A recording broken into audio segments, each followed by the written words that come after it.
Welcome to Moving Iron with Casey Seymour and Greg Peterson, the podcast for anyone and everyone involved and interested in the business of ag equipment. If you want to understand what trends and market forces are impacting the price of your iron, you've come to the right place. Buckle up, it's time to move some iron. Hello and welcome to Moving Iron Podcast. This Moving Iron Podcast is brought to you by John Deere. I've got Machinery Pete back here to talk about what's going on in the marketplace. Greg, how you doing today? I'm doing well this morning. Casey, how are you? Doing well. Got you fresh off the road, man. Where were we at last night? I was at a great event in Valparaiso, Indiana. Shout out to the good folks at Keystone Cooperative. Amazing organization out there with a footprint. Let's see, the western, can't remember which side. I think eastern Michigan, maybe, and then Indiana and Ohio into a little bit of Illinois. But it was the first time they've done it. They had a kind of a co-op classic event. They had two of them. Valparaiso was the second. But man, what a crowd. I think they had like 1,200 farmers there, and they had 70 exhibitors. And like Indiana director of agriculture was there speaking, and I did my little talk and just met so many great people. And the Keystone's really got it going on. They have I was talking to their people there. They have a program they call Seed, and it's really cool. They take FFA kids that know they aren't going to college, but they bring them in, and it's like a year-long program, and they expose them across their 5 business segments. So I think agronomy, swine, energy, one is corporate, and I can't remember what the fifth one was, but I got a chance to visit with a young man in that program, and really investing in young people. So shout out to Keystone Cooperative, good people there. Yeah, it's going to be a bigger deal, man. You've seen a lot more of these apprenticeship-style programs pop back up. You know, when I got out of high school, there were a lot of apprenticeship programs out there that you could have gone through on electrician, plumber, HVAC, whatever it might be. And it felt like some of that stuff had kind of fallen off, but they are coming back heavy and hard now, and it's a great opportunity for 2 years out of high school. Some of these kids are making $100,000 a year. So it's pretty impressive. I told the young man in the program, I think his name was Michael, a sharp young man. He was president of the FFA chapter, and great visiting with him. And I told him my experience looking back, because when I went to college, I had no idea what I wanted to do. And I think it's important to figure out what you don't want to do in life, just as important as what you do want to do. But these kids, in college can be great, but you don't want to wander into it with, like I unfortunately did. But I really admire organizations like Keystone, and a lot of the dealerships do a tremendous job.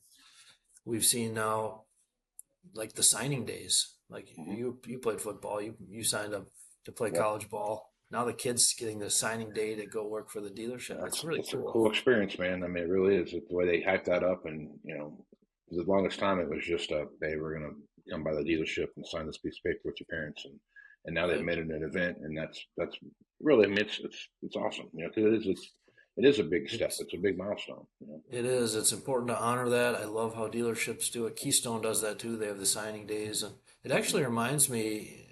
I'm getting pretty old now, but I think like 100 years ago, America actually has roots in this type of thing, because I was in my second year doing YouTube video, Casey, and I had a friend, an engineer down with John Deere, message me, and he's like, Pete, there's a guy you got to interview. And it was 3 months before he passed away. And it was, see, now I'm showing a sign of my age. I can't remember his name. He was the chief engineer on the John Deere 4020, Harold Brock. Okay, Harold Brock. And so I go interview Harold. He's 96 years old. And he told me when he was 13 years old, living in Detroit, Ford Motor Company plucked him out of middle school, basically, because he was good at math and science. And they said, we'll keep teaching you that part, but let's get you in industry here. So it was an engineering training program. And to hear Harold talk about that it was normal back then. And it's good business. It's good for kids. So kind of fun to see that kind of loop it around again. Yeah. Well, they're training them, that was always the funny thing we always talked about when we were talking about sales guys and those kind of things, is that do you go find another sales guy that's got a bunch of experience and all the bad habits he's created throughout his career, or do you go find the young kid that's never sold anything to anybody that you can mold and make into your own? And it was always this 6 1, half dozen another Right. conversation that you're going through. So I think that's a whole series of podcast topics there, Casey. Your yeah, experience with exactly. uh, you know, people on the sales side and just interacting with people.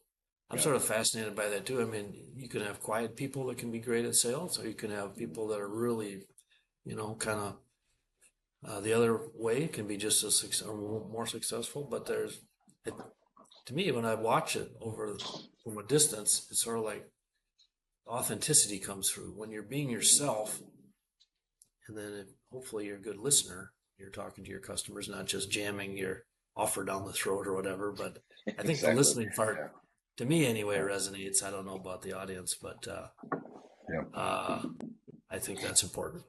yeah, for sure, for sure. All right, man. Let's jump in and talk a little equipment right now. So, we've been tracking this all year since we've been started this podcast. Of course, we've been doing it for a long time. Outside this, um, you had some more data come through that shows that the amount of equipment going to auctions is subsiding year over year. Yeah, I just in advance of going to talk at Keystone Cooperative yesterday, I wanted to, you know, move beyond the anecdotal, and me, I like to hard numbers. So we've talked a lot about, the first part of the year, Casey, here, how compared to 24, the volume of late model equipment, particularly from dealers hitting the auction market, is way down. Now, there's two ways of looking at that. Last year, basically was an avalanche. I mean, it was 126% more high horse tractors sold at auction versus 2014, basically year one or year two of the last big downturn. So dealers really aggressive last year, and then kind of hit the pause button about, end of November, December of 24 into early 25. So, I mean, if I look at 175 plus horse tractors, 0 to 3 year old units sold at auction the first 6 months of this year is down 49.1%. 100 to 174 horse down 54.7%. Combines a little less, but down 25%. Planners down 42.9%.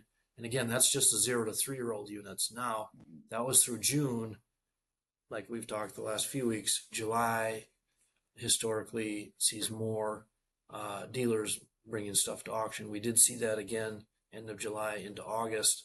Um, but again, I think that lower volume of late model stuff is why we see things like, if I talk like an 8R 340, average auction price is this year is 291.8. Last year it was 3067. So it's dropped less than people would assume given the pressure out there right now.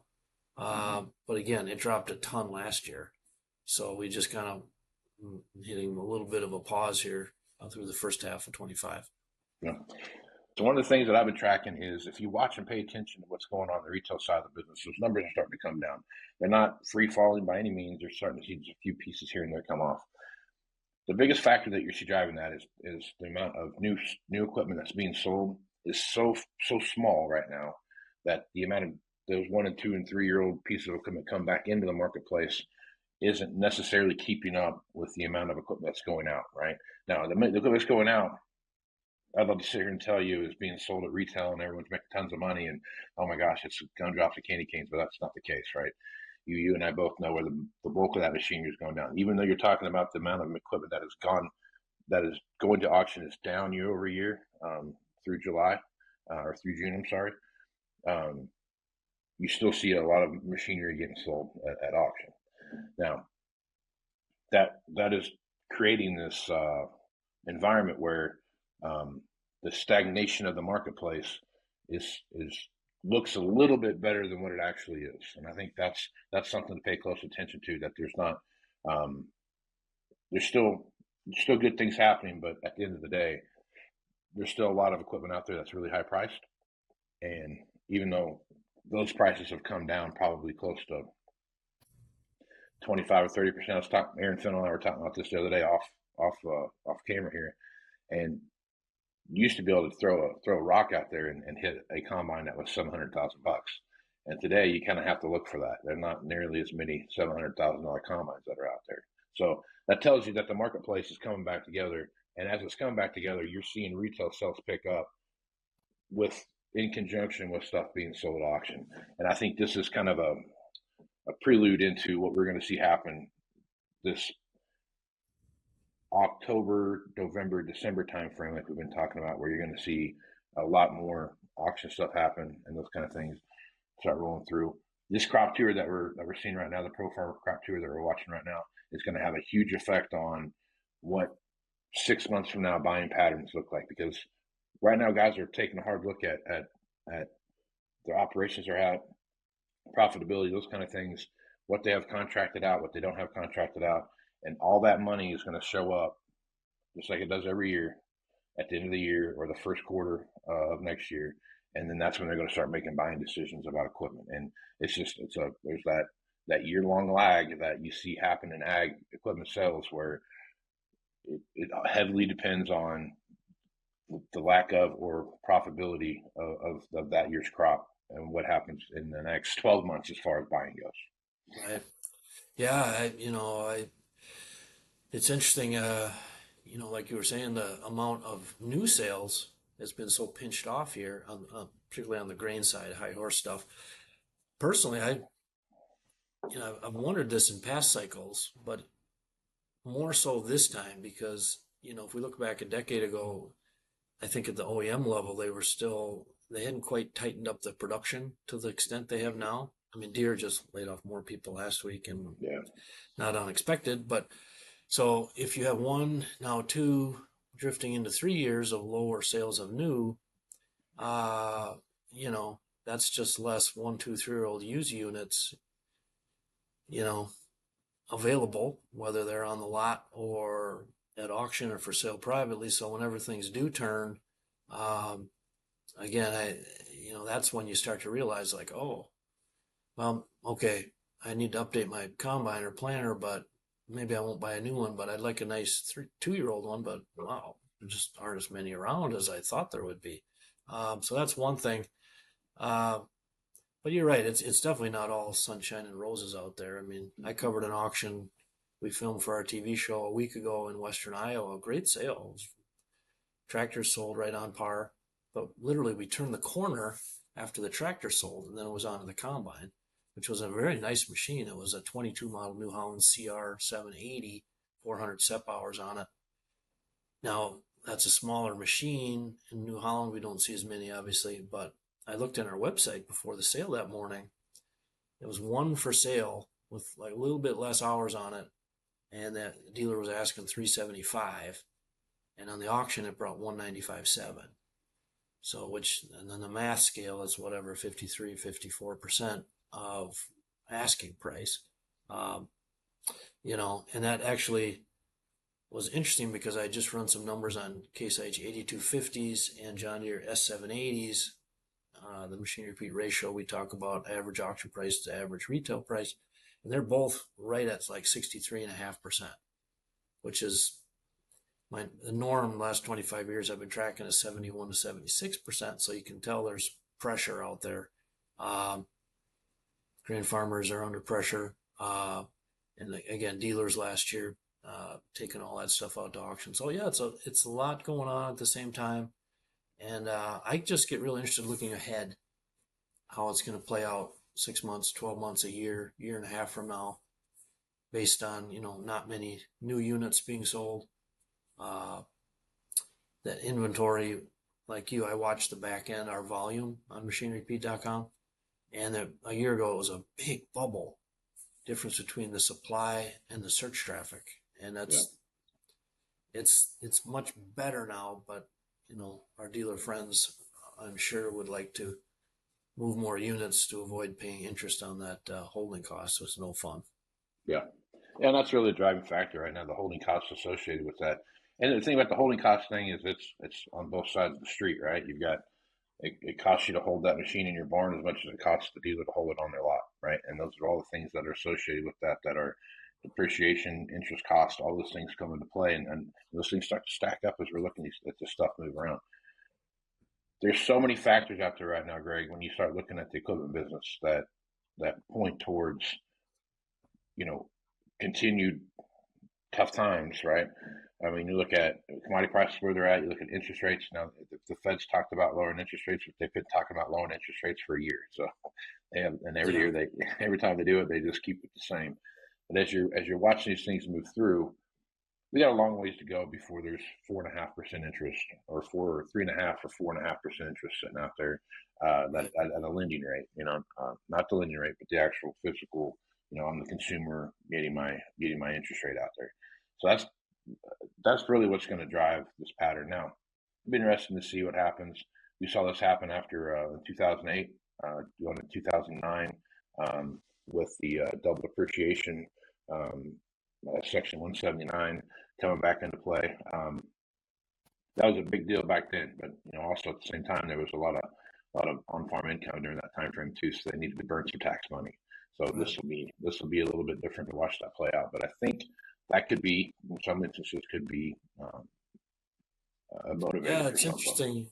Curious to get your take on something I was asked recently, Casey. It was kind of from the Wall Street side, but pinging me like, "Hey, Machinery Pete, if the Fed does drop interest rates, will that be a force enough to jar farmers into buying new equipment?" And mostly talking about combines, high horse tractors. So on the grain side, where we have pressure with low commodity prices, and I'm shooting from the hip, and I said, "Well, I don't think so. I don't think a minimal drop in interest rate is going to get a farmer necessarily to go run to the dealership to buy a new 400 horse tractor or combine."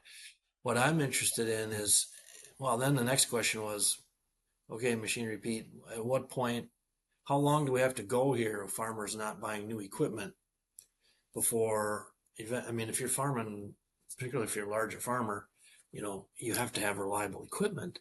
And if you're pulling out of the mud deals and the dealer wants you to pull out of those to manage their used inventory, and okay, how long do we have to go until the farmer is like, ooh, I don't want to, but I kind of have to update my or get a new tractor under warranty, or combine.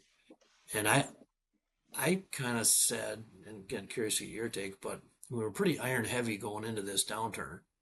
Farmers have a lot of iron. Um, so I said I think you could drift through 26, kind of in the same belt tightening, and then maybe get into 27. And at that point, now you're, whatever, pushing 4 years. And at that point, does that jar some, activity out of need? What do you think? Yes, I went out and looked at AgDirect's rates. You can go to the website and you can see what their rates are right now, and over $250,000, depending on your term, it's anywhere between 6.25 and 6.45%. Right. That's down a whole 1.5 points basically from where it was. Probably that Yeah, peak back in 2023. 2022, something yeah, like that. So it's come down significantly from where it was. It needs to come down another 1.5 points, to get, I think, to really no, get people fired up and ready to come back in and think about doing some stuff. The average age of the even though there was all that new stuff sold during that time frame and all the stuff that came through, the average age of the U.S. Farm fleet, I think, is the oldest it's been. Um, Only rivaled by that between the stretch between 2014 and 2020, right? I think so. It's like when guys had cash to come in and update stuff, they couldn't get it because of the COVID stuff like that. And then when they couldn't get it, it was so expensive they couldn't afford it. So some of that stuff didn't happen. We've been seeing a lot of churn that way.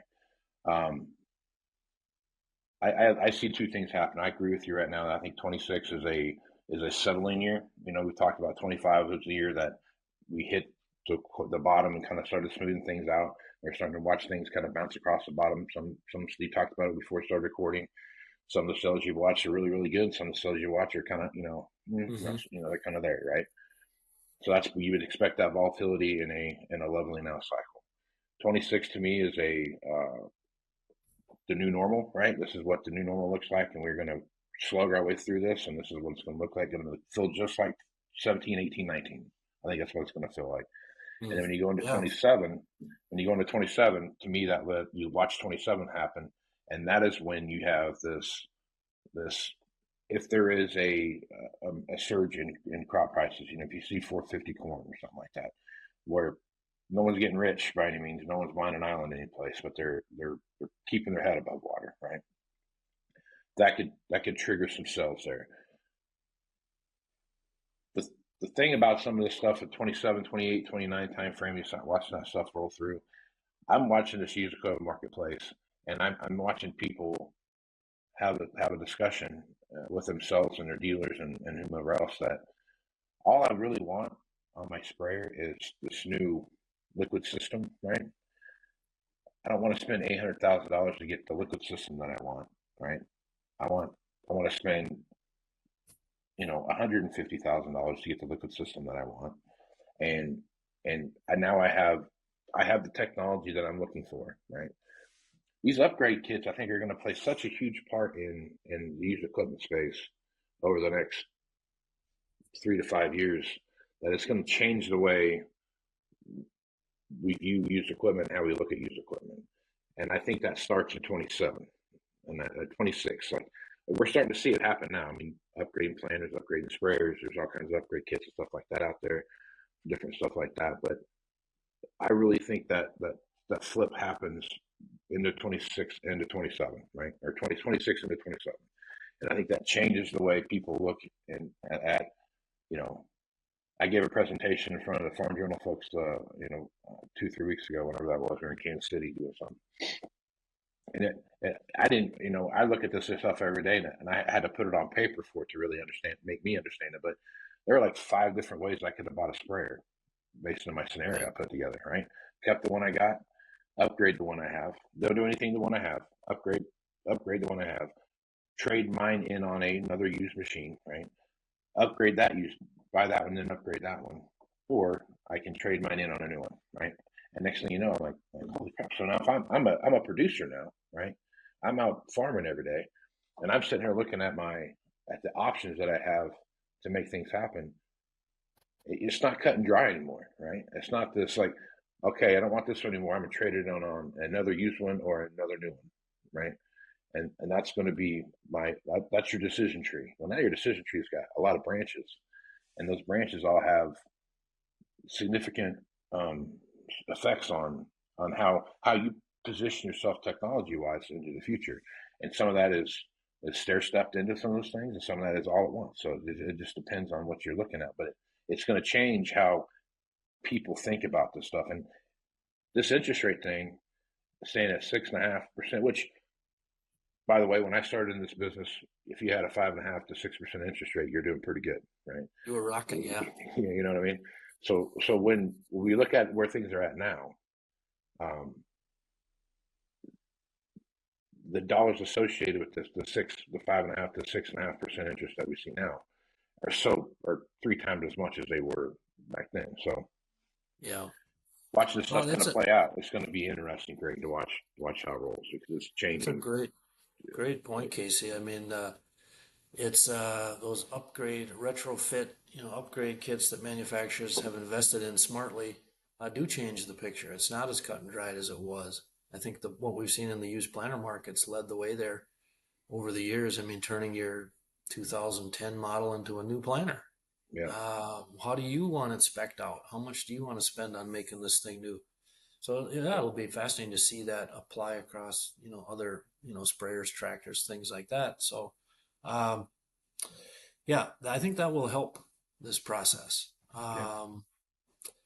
And then I think there's a couple things in the big beautiful bill that not really talked about too much. One, I believe they kind of beefed up the Section 179 provisions, not just obviously for farming, but all business, new and used equipment asset purchases so that you can write off. So it doesn't mean much when people don't have money to spend. It just lays there. But the fact that they beefed it up,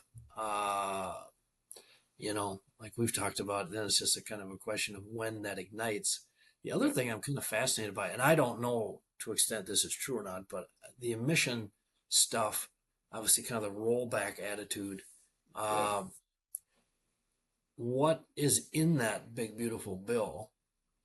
Does it allow for manufacturers to not do the, where we're at now with these engines? Can someone go make an older school machine Yeah, I haven't heard that addressed yet. yeah, I And haven't either. I haven't either. I know, I mean, changing your production line would be huge, but if you're doing what I do every day and you look at the auction price points when times are tough on pre-def equipment now, it's Yeah, actually going higher and higher. yeah, yeah, We talked about that 2388 that Darby Walton sold in Ohio 2 Fridays ago. It had 2,300 hours on it. An old 6 model 2388 brought 120 with no heads. yeah, yeah, And then a 9770 for 187.5 in Iowa with that had 800 engine hours on it. But people are voting with their checkbook. They want simpler, less expensive equipment. mhm, Like you mentioned, someone with a sprayer. I don't need this stuff, but I just want this. mhm, So it's smart for manufacturers to offer more nuanced offerings, new end use. So yeah, just wrap it all up together, and it's interesting. But if a manufacturer could, whoever it was, if it's possible to manufacture, kind of make a pre-def machine.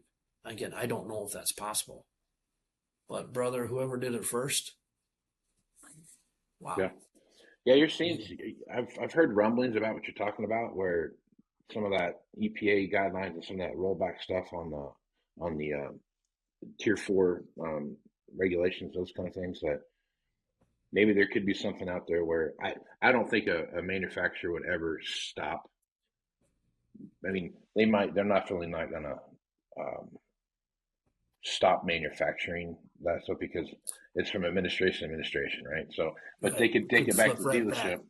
Yeah, but you go back to the dealership during the setup phase, and oh look, we can delete. You want us to delete the DEF system off of this, right? You want us to delete the engine. You want us to do those kind of things. Um, that kind of stuff to me is the kind of some of the things we could see happen that roll down the path. Um, By the way, I John am Deere, seeing a lot more auction bills now where they're right out front with a trumpet call "def deleted" right yeah, on the sale bill, and yeah, they're not hiding it anymore. They're shouting it. yeah, and they had a part of that situation when you're looking at how those things are playing out. You're seeing more and more folks that are open to that idea of doing that and not necessarily have not, like you just talked about. They don't. It's not the same scenario that you've seen in the past. Which even just deleting stuff, deleting the engine, you got to think about what that does from just the savings on fluid. I mean, you look at some of the stuff. I mean, one tank of fuel is every two tanks of fuel is a tank of DEF or something, whatever that ratio is. So that's just an added cost that you can take out of your Yeah. operation. Yeah. But Deere has that 9700 combine or 9700 chopper. That is one of a mid range size chopper that is a DEF DEF free machine. So it's Yeah, some stuff is different. it's interesting. I'm triangulating the data points of what in the checkbook, what are people paying for different things, Yeah, and then and also what are they saying.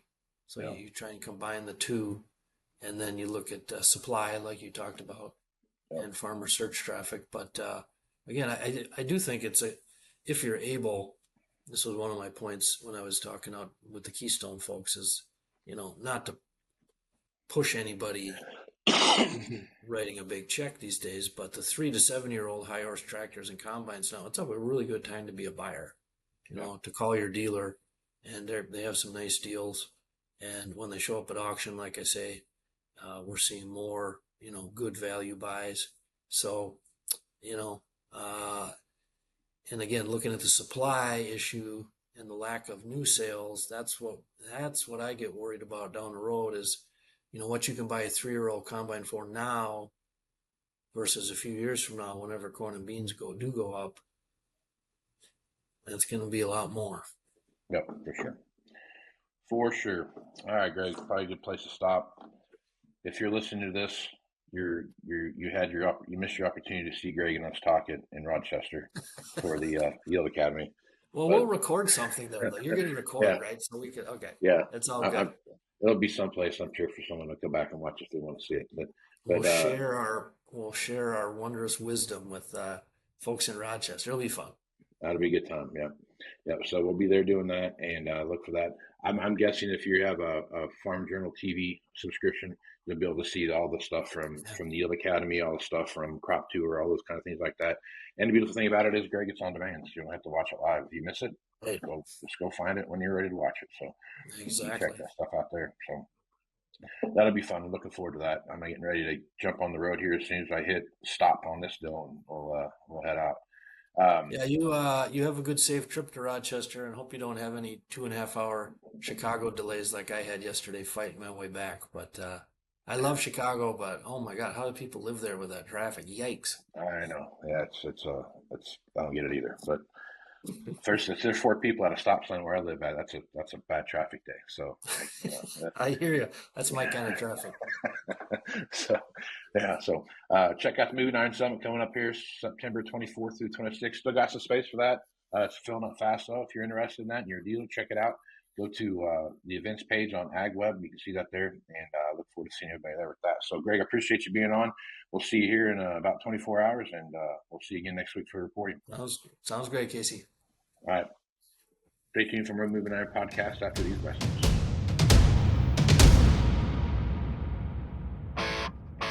Looking for more accuracy, more productivity from your current planter? Let's get exact with precision upgrades from John Deere.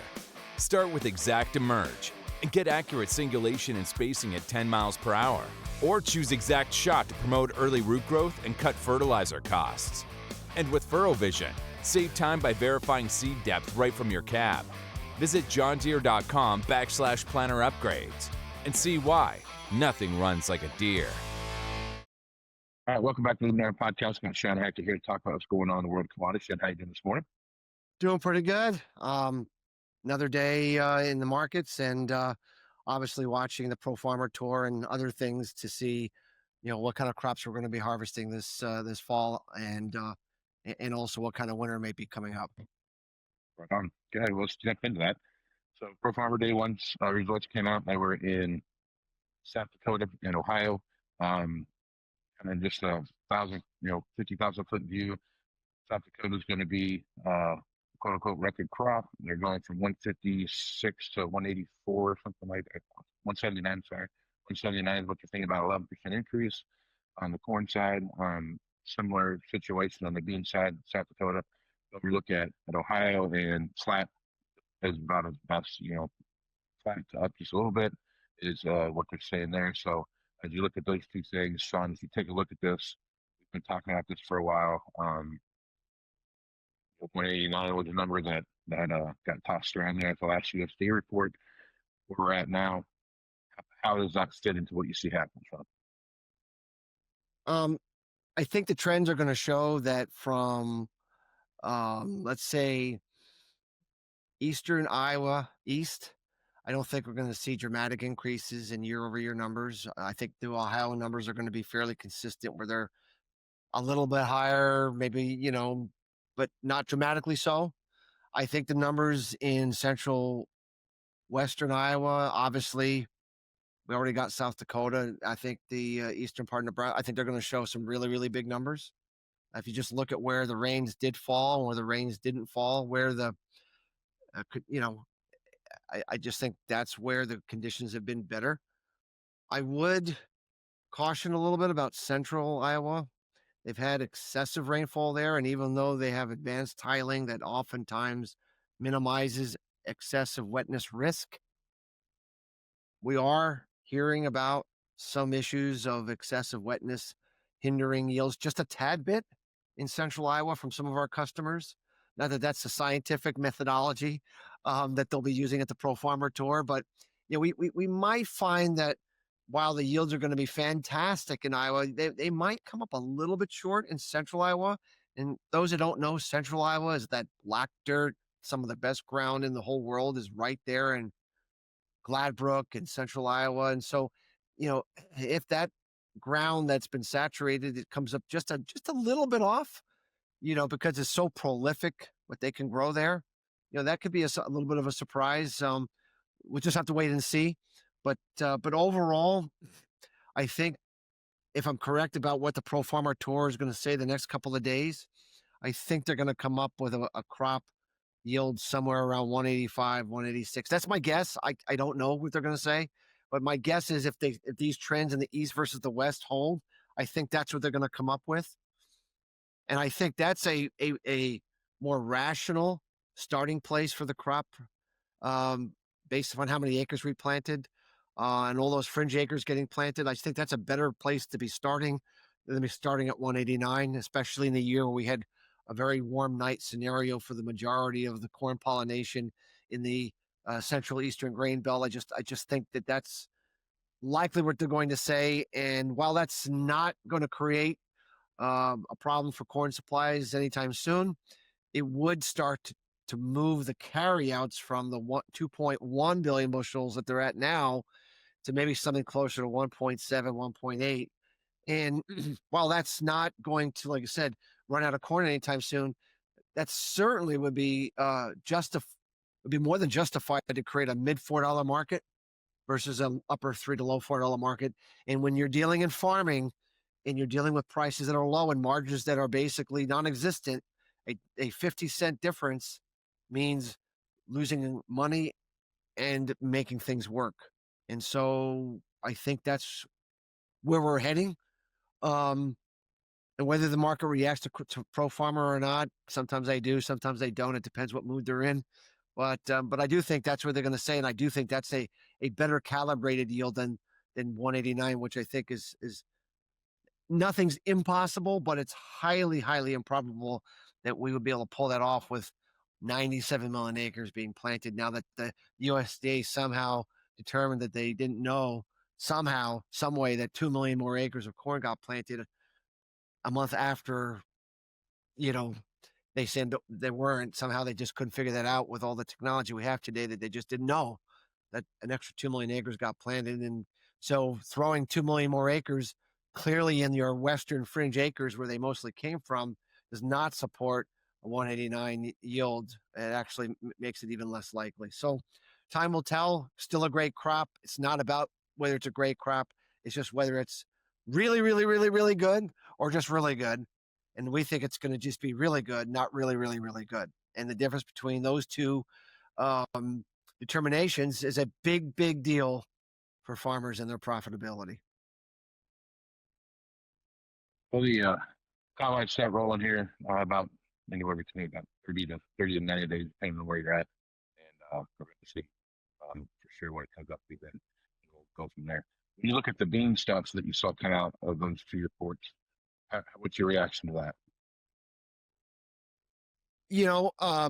The beans look good. There's not as much of an issue of warm nights for soybeans as there is for corn. There's a minor issue. So when we look back at all the years that we had warm nights, it was the corn that was more persistently overestimated in the August report.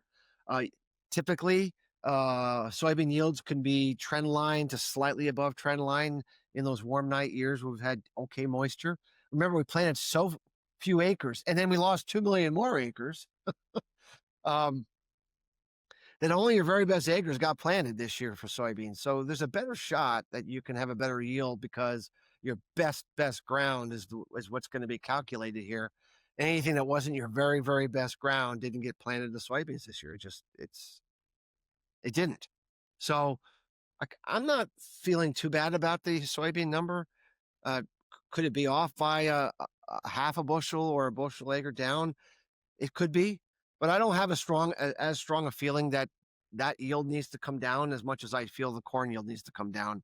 I think the soybean yield could be right within a half a bushel to a bushel acre, but the corn yield is the one that I think has more of an adjustment. At least that's the historical precedent, and I don't think anything the Pro Farmer Tour showed indicated anything otherwise. It looks like we have a pretty good crop in soybeans out there.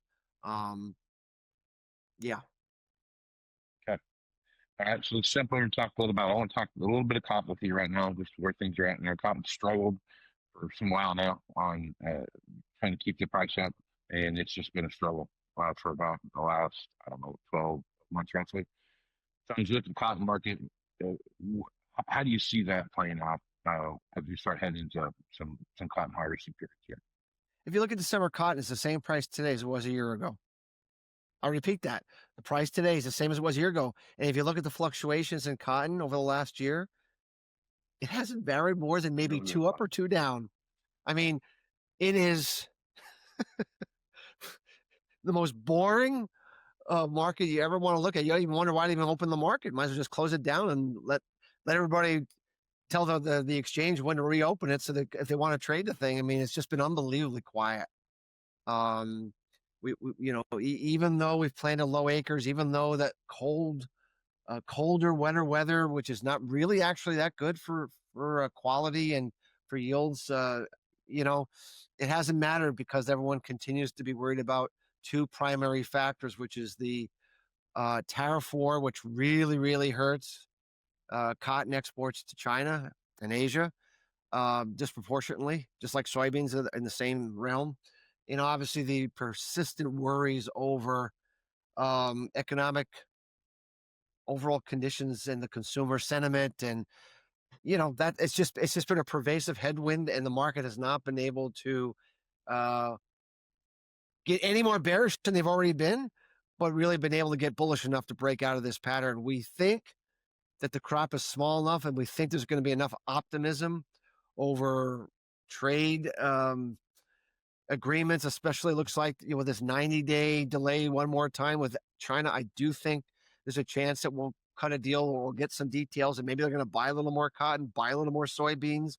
And I just think the economic landscape, the Fed is expected to start lowering interest rates, which tends to help the future economy. I think all these things say that a long 1-year base may finally wake up with an upside move.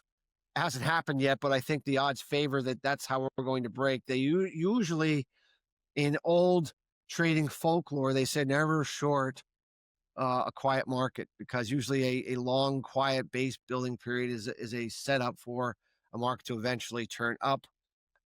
Doesn't always work out that way, but my feeling is the fundamentals are strong enough that eventually we're going to see a breakout to the upside before the end of the year. Nothing dramatic. We're not talking about some wild, crazy move higher, but something in the upper 70-cent level, give or take, is what I think what the charts are saying we would go to. And while that's not exciting, the most exciting price cotton farmers have ever seen, that does pencil out for them. Barely. Whereas current prices don't really pencil out for them at all. So like corn and soybeans, we're not talking about massive profitability here. What we're doing is we're talking about rallies that would be good enough to pay the bills and keep a few shekels aside for yourself. That's all we're thinking we can get out of this right now, until we get some greater clarity on some of these headwinds that we've been facing. Okay. All right. So one of the things we follow here, forget to let's talk about one more thing, is I like chocolate. So let's talk about what you see happening in Western Africa right now. You've seen the drought situation. It's been some pressure on the cocoa market. As you look at the cocoa market, what are your thoughts there? Well, we've had this historic, one of the greatest bull markets of all time, where we went from 2,000 a ton and all the way up to 12,000 a ton. And your top son should get a bag of M&Ms anymore. And then we've been oscillating wildly between 10 to 12,000, and really 7 to 8,000 on the low side. We've just been bouncing back and forth as the market is waiting for production to improve, and it has been improving. Demand has been weakening, but now we have what's starting to appear to be a higher order drought redevelop in West Africa, which still produces 65% of global cocoa production. And so, that obviously, if that were to continue well into March, well into September, as we try to finish off the main crop development here, there's potential for the market to rally. I'm not saying make new highs or anything, but certainly rally to the upper end of the range, and delay the time when we could see cheaper prices again. Obviously, if we're going to have what we're going to talk about here, potentially a cold North American winter, hot cocoa might be a hot item here. And so one needs to pay attention to the price of cocoa for sure. Hot cocoa, cold ice. Can't beat that with a stick, John. All right. So that's the next thing I'm talking about, is natural gas and what you see happening there. So natural gas, mid-June, we saw just about $4, right? And that is about $1 that's come off. I think this morning up at 289. I remember when I looked back recording. So you're seeing a dramatic decrease in that. You're going to talk about some stuff that you see happening in the Pacific and the North Atlantic that could basically trigger one of the coldest winters that we have on the market right now. So let's talk a little bit about that, Sean. While you're talking about that, I'll bring up your chart so we can have that conversation. Well, first, the setup here is this: we have record LNG exports year to date. We're rapidly developing AI data centers, and we need record electrical power grid expansion. I think we need to increase it 3 to 4-fold over the next 8 years to meet this AI data center electrical power demand. Most of it's going to come, at least initially, from natural gas fired power plants. President Trump's administration is doing everything to fast track permits and such to get those things going. So the demand domestically for new electrical power generation is going to really accelerate starting in the fourth quarter and accelerating next year. So that's the demand setup. Now, we've had a very cool summer from a daytime temperature standpoint, which is where cooling demand comes in that we've not had this year where people live.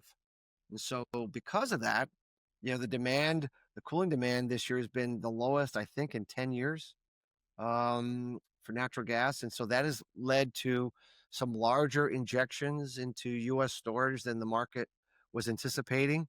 And it's depressed, as you said, it's depressed the price into that 280 area, give or take. And I think this is we're right near the lows for the year, Casey. So that's the setup. But obviously, what really drives demand for natural gas is not really summer. It is a little bit, but what really drives demand on an annual basis is winter heating demand. And we saw last year that we had a colder than normal winter for the first half. We had a big spike in natural gas prices. Demand really took off.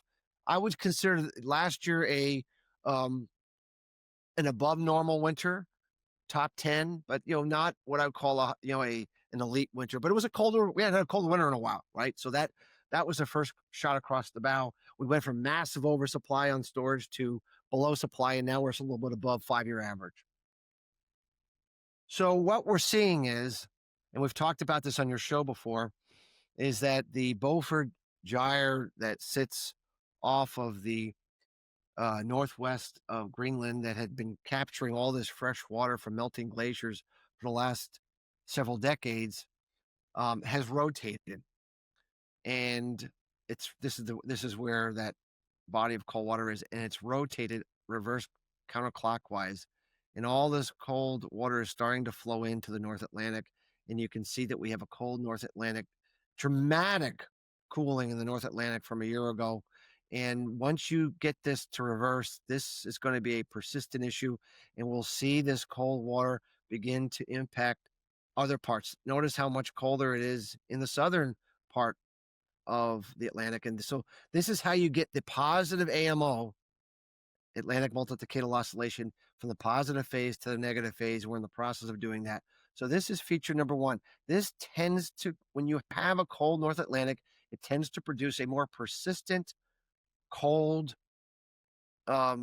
winter in the northern hemisphere, especially central east, on a very consistent basis. That's the teleconnection when you get a cold North Atlantic. That's why when you have a negative AMO, you tend to have much colder winters in aggregate. Not every year is the same, but you know what I'm trying to say. And last year was the first example of where we started seeing this when we had a cold winter.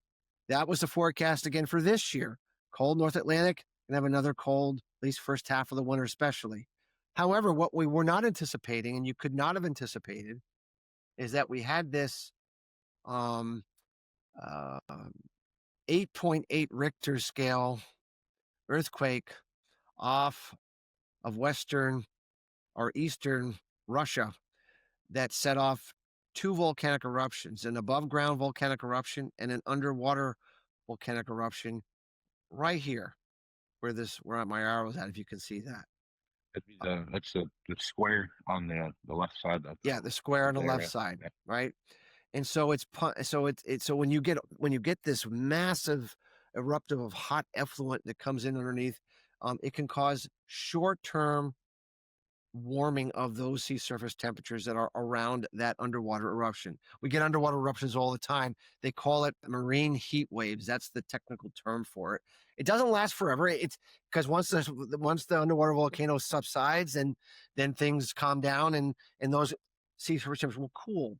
But so long as it's erupting, you get super hot.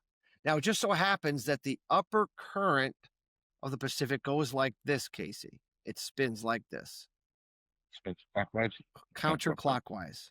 Counterclockwise. So you're running along the coast of Russia, And then back straight through the middle where these arrows are, it's counterclockwise. And then the central, it goes clockwise. So both the currents are going straight from the box over to the coast of California where the arrow is drawn, and up to the northeast Pacific where the arrow is drawn. Those are your persistent currents that are there, that are going to take this warm water, and you can see it is pushing this warm water to the to the west coast of California and to the northeast Pacific. You can see that happening. When you get warm water in this northeast Pacific area, it has a high correlation for a psycho cold, snowy winter in the central eastern part of the United States and in Canada, in North America. You don't get it very often. You certainly don't get both of these conditions very often. The last time we had both of these conditions was the winter of 2013 and 2014. And that winter, if anybody remembers how cold it was, persistently cold it was, and how snowy it was, I think Boston had over 100 inches of snow that year. Just to give people understand how cold it was that year, they had to close down the Atlanta airport because the ball bearings couldn't handle the temperatures persistently below 28 degrees. We had structures in Chicago that were bending because materials, I think we actually hit temperatures of minus 40, like real temperature. It was some real psycho weather. And natural gas in 2013-14 was massively oversupplied. We were just getting started with the fracking wave. We had no demand for the product. We weren't exporting LNG. We didn't have AI data centers using up demand. And still, with massive oversupply, we were able to, I think, to rally the natural gas market that year to 6 before it topped out in a massively oversupplied market. We obviously don't have a massively oversupplied market anymore. We have an adequately supplied market if we don't have a cold winter.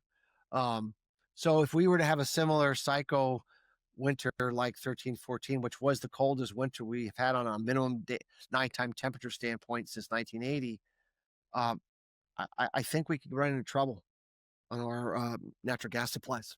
I'm not sure.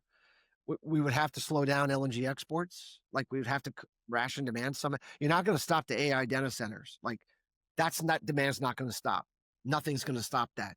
So you'd have to cut off LNG exports or pare them back in order to keep the U.S. from really getting uncomfortably tight.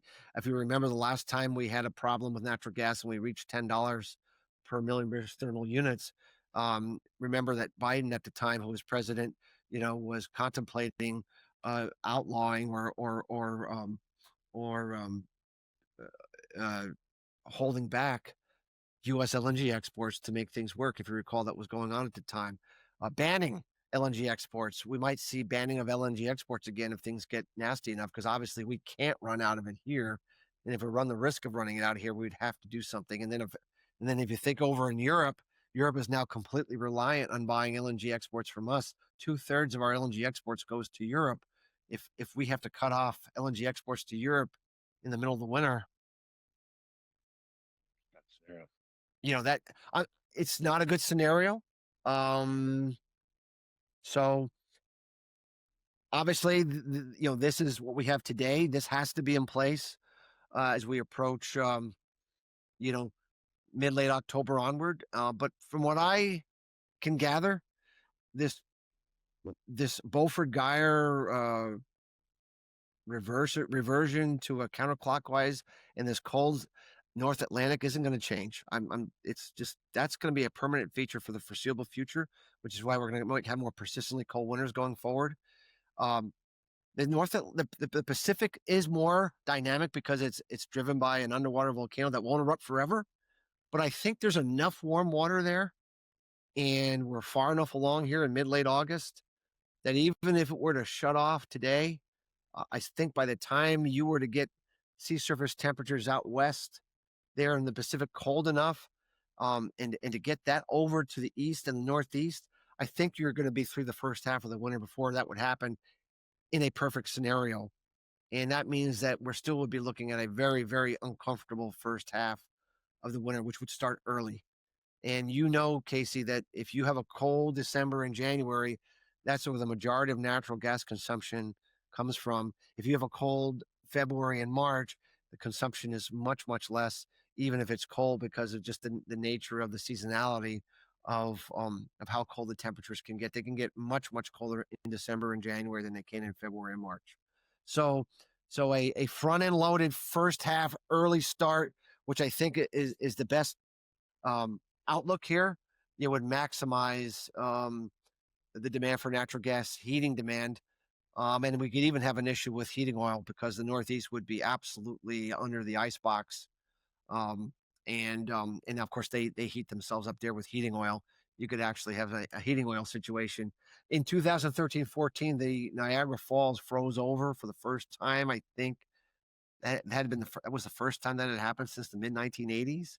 If this plays out, we would see that again. I mean, that's how cold we're talking about it potentially being if this sea surface temperature holds itself together. And if we're having this conversation in mid-October and we're still looking at this same scenario, then the game is on. So all I'm saying right now is this is what we're looking at. There would have to be a dramatic change in the Pacific to alter this outlook. We'll be watching it closely. If things change, we'll make a change. But right now, this looks like to me like a pretty solid forecast for the winter, and something that I think a natural gas market broaching the lows for the year.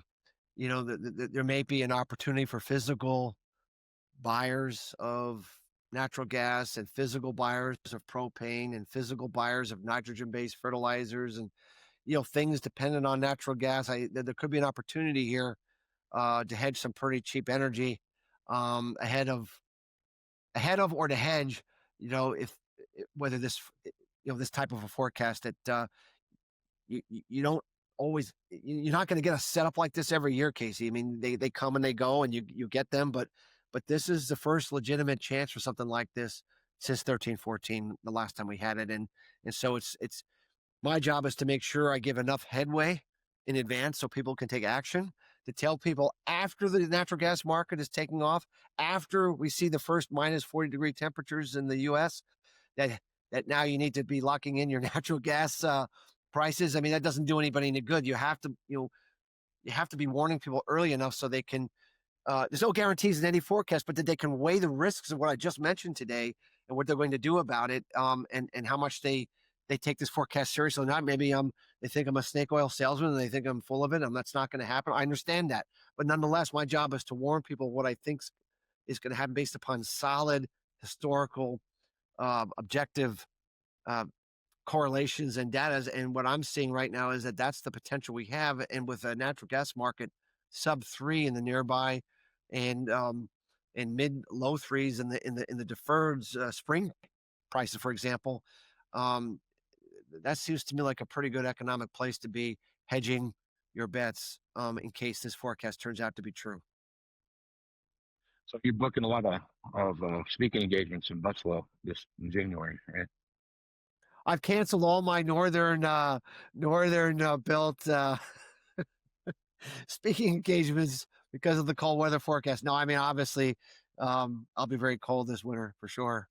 I've been fortunate enough to bounce around the cold weather the last few years, but I won't be able to avoid this one. This one will be pretty pervasive. So That was my you answered my question too. It's talking about what's it look like, fertilizer stuff where it's at now. I mean, we've seen some movement in fertilizer now to the upside a little bit, as we see to keep watching things move along. It's just if this comes together like you're talking about, there's going to be an even bigger chance for a spike in fertilizer going into next year's crop cycle. One other Yeah, I mean, question for you. when we do speak at conferences, we always show a chart of the natural gas price relative to the nitrogen-based fertilizer price. Yes, I know there's other factors like geopolitics. I understand that that can affect the price, but when you run the correlation, it's pretty solid that if you get a big move in natural gas prices, you're going to see an impact to the price of nitrogen-based fertilizers. Um, and I know they're already higher than people would like, and they haven't come down as much because of the geopolitics. But given this type of a forecast, you may look back 6 months from now and feel like this was a pretty good deal, even though it doesn't feel like it right now when the price of corn is broaching $4. I understand, not getting excited about where the current fertilizer price is. I think the fertilizer price relative to corn is, that ratio is not attractive. But nonetheless, I'm stating that to me, based upon what I'm seeing, if we have that kind of a cold winter and we get natural gas prices back up to where they were a few years back, I don't think fertilizer prices, nitrogen-based fertilizer prices, are going to fall. I think they would go up. But we can argue how much they go up, but I don't think they're going to fall in that scenario. Okay. Last question, real quick, and it's just kind of your thought process as you look at this pattern as it starts to develop with it's just this increase in more than what you had already had anticipated of an early frost possibilities as you look at this weather pattern. You talked about this in the past where you're looking at, there's that early frost potential and how that could damage your crops. Does this increase that, or you still feel like it's going to be? I mean, this certainly increases the chances. I mean, this was not something I could have predicted and didn't predict. You can't predict until it happens. But certainly it increases the chances for, a greater chance for an earlier cold, extreme cold than if we didn't have it. There's no question. Remember, predicting an early frost is still an outlier, and so we're trying to predict something that doesn't normally happen. But this now in place does increase those chances from what they were before, even though the chances are still, not high. In historical context, they're higher than they normally are, and they're now higher than they were because this is in place. No question about it. And so we need to watch those weather maps in the latter part of September or the October very carefully. You can just look at how cold it's going to be here in late August. We're getting a really, really unusual cold push here in the Midwest, out east, and the Northeast. New York City looking at upper 60 degrees for late August, which is pretty chilly. I used to live in the Northeast half my life, and I can tell you there's not a whole lot of times I remember seeing 68 degrees in late August. And so maybe this is a sign of, and these cold things kind of come in waves. You get a cold snap and and then another one comes, and then so if you run this through, if we get a cold wave here in late August, and you could see that we might get a cold push latter part of September that would be in the right time frame for something to be cold enough to create a freeze. We'll just have to watch it closely. So. Okay. All right, Sean. Good stuff as usual. Folks can reach out to you, get more information about what you're doing over Hackett Financial. What's the easiest way to do that? Our website is Hackett, HACKETT, advisors.com. We post every once in a while, like we did today, on our Twitter page at Faradix11. We do the same thing from time to time on our LinkedIn page. Once again, we don't sit at our computer spending all day tweeting everybody, but from time to time, that's a good place to check us out, see what we're thinking, and see if what we do and how we look at things in the ag world might be of value to those that listen and watch the show.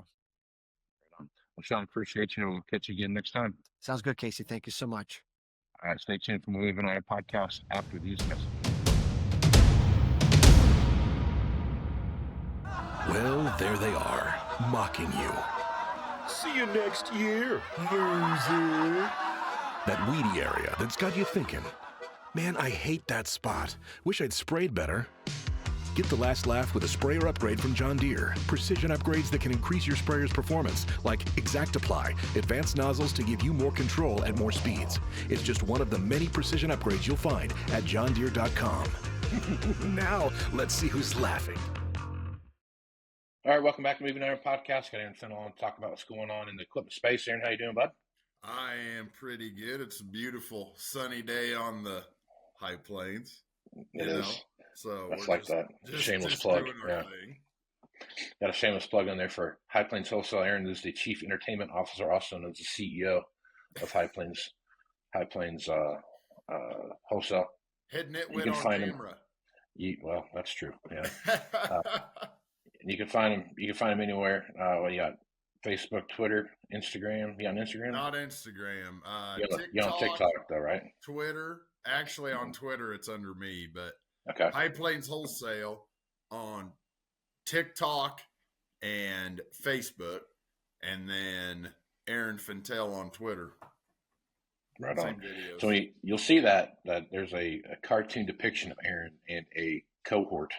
Yes. In that ad. That's Joel Aaron's. Joel doesn't get on camera. No. He's way prettier than Aaron, so he should be on camera. He's fancier. Sure. He's easy on the prettier part. He is fancier though. So we'll talk about some of the deals you got out there right now, Aaron. You got quite a few specs out there.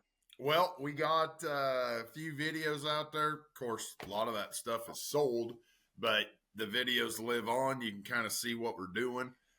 Right now, big focus on, of course, dumb as this sounds, tractors and combines.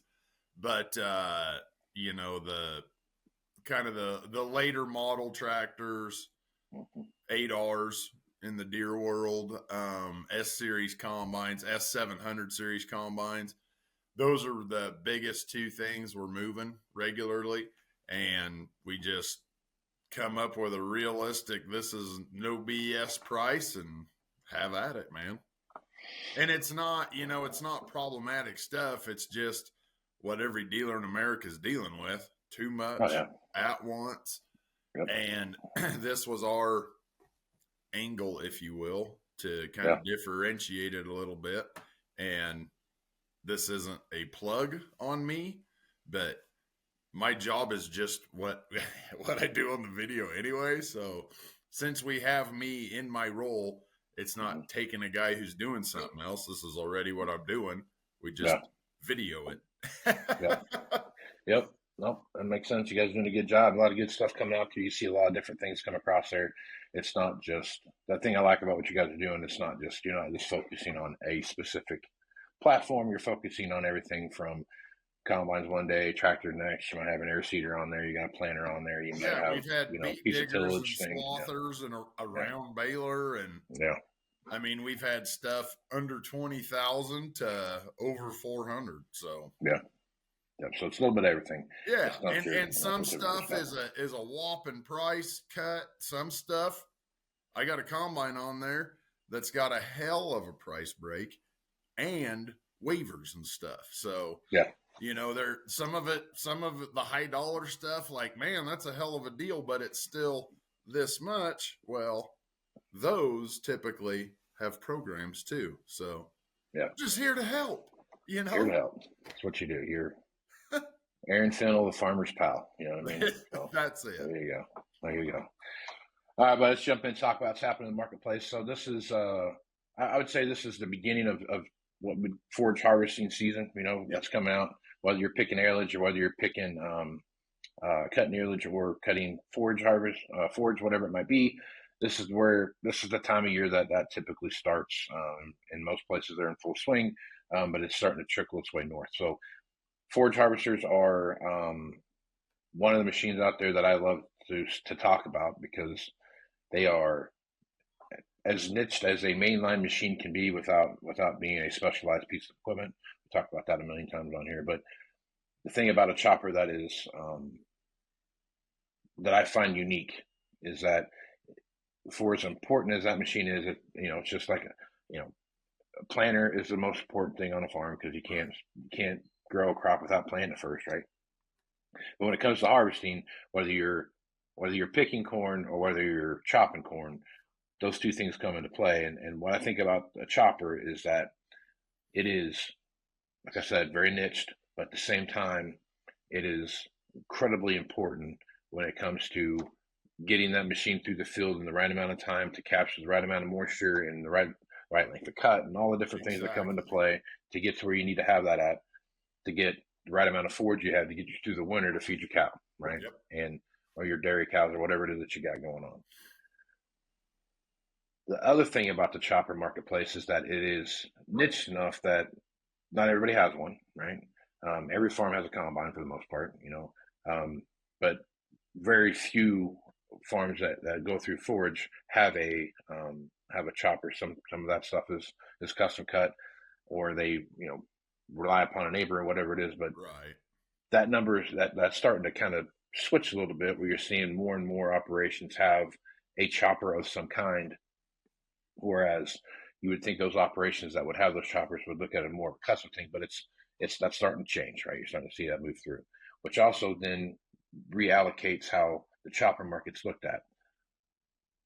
The one thing about the chopper market too, because of what it is, the biggest and baddest machine out there is the one that typically gets sold. And if you look at the marketplace, if you look at a combine marketplace, the most prevalent machine out there is a Class 8 combine, right? If you're looking at a chopper marketplace, the biggest one out there is like a 9900 John Deere or a 990 Kloss. You see, some similar equivalents out there in the New Holland side, as well as on the Krone side, those kind of things. But as you're watching those things go through, the marketplace it's a saturation point on the big side, and you start seeing movement to where, hey, you know what? If we had some smaller combine or smaller choppers, we might have a niche in the market for those. But that doesn't typically last very long. They usually swings right back over to the biggest machines out there. So I guess, Aaron, as you're looking at this marketplace, as you look through this, what are your thoughts? Yeah, to your first point, Casey, I would say it's the chopper business is a little like talking out of both sides of your mouth right now, because it's a world that has gone all but custom for the most part. Huge percentage is custom. But at the same time, individual ownership is also going up. Okay. What I mean by that is you have your 100,000 head feedlots, your however 30,000 head dairies. Some of the biggest, baddest of those two don't own one, aren't about to own one. Okay. You could give them a chopper and they'll give it back. Those big outfits is what really started the trend toward the custom side of the business getting so big and red hot. The individual guy who had his 2-row, 3-row pull type, he can see what the bigs are doing and goes, what are we doing? We get this chopper out of the back of the shed, spend 2 weeks going over it to go chop for 5 days, and I could call those guys and we're done in a day. And we watched. Yep. That's literally how it happened on our farm. I remember when I was a kid, it was, it's chopper season. And the problem we had was everything happens in September. You're planting wheat, you're chopping silage, you're getting the combine ready, you're probably starting beans, whatever. Everything is happening. You can get rid of one thing off your plate. That's another thing that was a big push for the world going custom chopper. Now, you get into a world, we've seen this in combines, big time out in our part of the world, Casey. I've always had it custom done. Guys show up, they do a great job, but if I had my own, we could get it done just a tick faster. And if they're a couple days late, I could get going ahead. So a guy goes and gets his own chopper, right?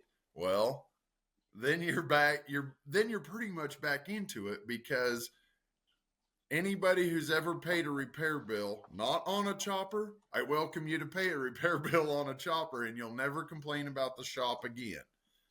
Right. That's no kidding. Everything that goes in is absolute destruction. So the entire machine is a high wear item. But you have to have that machine fairly ready to go, right?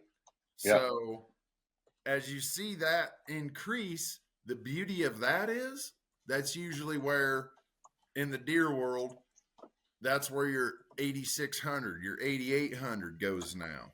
Okay. That's where your 960, 970 Jaguars go now, right? Because this guy's going to show up with 39800s, and I'll hop in beside him with my 86, and we'll just get it done a little bit quicker. So that's kind of the biggest thing that I see really going on in the chopper market lately. Plus, like we talked with Adam earlier in the year, and to your second point, everybody always chases that big rig, and then you get little blips where, ooh, no, the mid-size one is where it's at. Yeah. And instead of 3 big ones, we'll get 4 mid-size ones. We'll actually get more done because we can split the herd, and you have a lot of that in play right now, especially on the green side, because we got that 9700 that's kind of the fit all for everybody. Yeah. And that's really taken off, and it doesn't have any def. Yeah. That would be chief number 1 through 10 of the reasons. Right. Yeah. So, I mean, it's also a market or even a business that used to be really wild and crazy in August and May or April. Like the last week of April, first week of May, and all of August. Yeah. If you're in the chopper business. Yeah. So I think now become as you have there's less manufacturers making choppers than there was 20 years ago. So that's a big factor in it. Plus, you have with the approach to the custom thing, the custom arrangement of business, if you will, those guys are more of it's off season, let's start looking at chopper trades and that kind of thing. Whereas before, when it was, this is our chopper on our farm, it's August 1st, get the chopper out, Right. if you weren't doing haylage. So it's really kind of with the evolution of how the market is in choppers, it's also changed how the market plays out through the year. Right. It's become a more open market throughout the year than just 2 months out of the year. Yeah. Well, and I think that's true for everything in the space.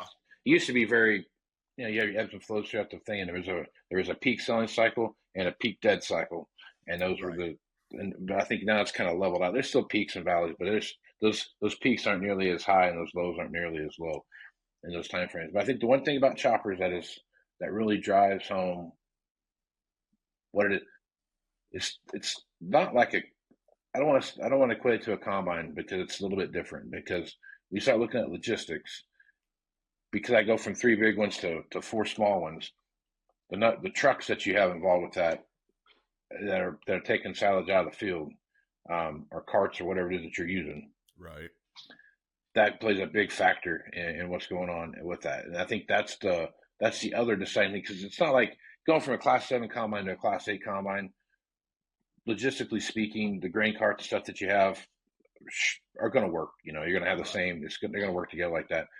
But going from a 9800 John Deere to a 9900 John Deere, or a 980 to a 990 or something like that, are 2 different animals when it comes to the amount of work that you're getting done with that, and the amount of silage coming out of that chute, where you have to really pay attention to what your logistics look like. So I think the other thing too about the chopper side is that you're limited to growth with your machine that you have based on the available trucks that you have in front of you, right? Oh yeah. I've had plenty of conversations with guys like, I'd love to add a chopper, but I don't have the access to the trucks, right? And that's the biggest thing. And the pile thing. And what are you doing at the pile? You can have all the trucks in the world, but you got one guy packing. Yeah. Shut the chopper down for 3 days. He's got to catch up, man. If those bigger custom guys like that are doing those things, I mean, they're packing that pile. It looks like a bunch of ants crawling over top of it with the amount of tractors they have on top of it. So I mean, that's also a defining role too as well. It's like where are you packing it at? Like where are you piling it at? Are you bringing it back to the feedlot and piling it there, and that's the only place you want to do it, or are you doing some different remote piles and those kind of things? Right. And what's that look like, and how are you doing that? And I think that's a key factor into how many machines you have and what the size of the machine that you have. Logistics has, I'd go with you on that. Logistics has a even slightly bigger impact in chopping than it does regular harvest. Yeah. Because if you think about let's just take for example, you have a Class 8 combine, you move up to a Class 11, right? You're gonna make that huge jump. You have an incredible logistics issue in front of you when you do that, right? Right. You know what I mean? That's a huge logistics issue. But if I have a Class 8 combine and I go to a Class 9 combine, my logistics don't necessarily hinder my performance of my machine, right? Right. No. If I have 3 Class 8s and I go to 2 Class 9s or something like that, the logistics I have for my 2 Class 3 combines are going to fit my Class 9 combines, right? Now, the logistics I have for my Class 8 combine aren't going to fit the logistics I have for my 2 Class 11s that I'm going to throw out there, right? That's a totally different animal. Right. That's the equivalent in the chopper world of going from a 6 to a 12. Exactly, right? That makes all the difference in the world. Yeah, exactly. So, but if I go from 298s to 299s or 2980s to 2990s, that's logistically speaking, that changes a lot more than going from 2 Class 7s to 2 Class 8s. Oh, definitely. I mean, it's an exponential growth in what you're doing there, right? So, and the other thing, well, you got to look at it this way, let's look at a 7 combine versus an 8 combine, and 7 chopper, 9 chopper. Okay, combines. If you're going say 8 to 12, that's 4 rows, right? That's a 50% increase, but it's just the grain. Right. Okay. You go from 10 row to 12 row on a chopper head. That's 2 extra rows, everything above the ground. Yeah, 6 inches above the ground. Big impact. Yeah. That's a big impact coming out of that spout. Yeah. And it's coming out. I mean, that's the thing about it too, is like it's not like a combine where you can fill up the 400 bushel bin on the combine first before you need to have the truck come. Right. Like there's just you got the steady stream of green spray coming out of the spout it's going someplace, right? Yep. Whether it's going in the truck or on the ground, it's coming someplace, right? And that there's no stopping it when you start doing that. Now you can obviously stop the chopper, right? And that's those kind of things. But the whole point of that is you don't stop. You keep going until you have to stop because, all 10 of my trucks are full now. I got to go. They got to go do their thing and come back, right? And but that hopefully never happens when you're moving that logistics. So the logistical conversation with chopper versus combine are dynamically different. You're still running an old 70s Field Queen that has the dump box on the back. that guy can keep going a little bit, but he's got to dump the dump box before he can fill the truck. So I would say that there's few of those in running right now. So probably not numbers. Probably very few, unless you're doing something like a Kirby Helton out there where they're going to do the throwback combine day. If you're still doing the throwback chopper day. Yeah. Old school choppers. Yeah. Ooh. Yep. That'd be something. It just so we're clear here, we are talking choppers. The name Field Queen needs to come up, and now it has. So, yeah, the old Field Queen. I've seen a few of those in my lifetime. I've never actually seen one running. I've just seen them sitting in the hedgerow along the road. Heston self-propelled chopper. Yep. Yes, sir. Heston did a lot of cool things in their day. They did. Have you ever seen a Heston 4-wheel drive tractor? I have one time. You got to remember where I grew up at. Brown Versatile. All right. You got to remember where I grew up at, not too far from the Heston factory. That's true. That's true. So I did see a few of those running around. Saw a lot more of the Heston, like 150, 125 horsepower tractors than I did anything else. Oh, yeah. Yeah. Little MFWD loader tractors and such running around. Yeah. Very, very unique. Talk about a company that geared everything it did to hay and forage, right? That was their primary focus. There was nothing outside of that. Nobody makes hay like Heston. That's right. That's right. That's right. That's right. That's right. All right, man. Probably a good place to stop. Folks want to reach out to you and see what deals you have.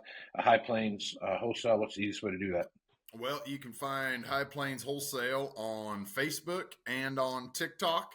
The same specials I share on my Twitter account at Aaron Fintel. I also share them on Facebook under my name. Or you can call me or text me, 308-760-1193. Oh, man. Casey Seymour, you can find me on Facebook, X, Instagram, at Moving Iron LLC, LinkedIn at Moving Iron Podcast, TikTok at Moving Iron Podcast. You can also see the video version of this podcast over at the Farm Journal YouTube channel. You can also see it on the Farm Journal TV app, as well as Farm Journal Now on AgWeb. If you check it out there, you can see it there. You can also hear the audio version of this on AgWeb under podcasts. You can see it or listen to it there. You can also find all this cool stuff that you want to find at agweb.com, and that has all the podcasts and stuff that Farm Journal has to offer. Moving Iron Summit just about sold out. Just about got our whipped here. That'll be September 24th through the 26th. If you're a dealer and you're interested in doing that, check that out. Aaron will be there, like he always has been, and we'll be hanging out and talking about what's going on in the marketplace. So check it out if you're interested in that. You can also see Greg Peterson and I. By the time this comes out, you have your opportunity to go see us up in Rochester at the Yield Academy. That's the last day of the Pro Farmer Tour.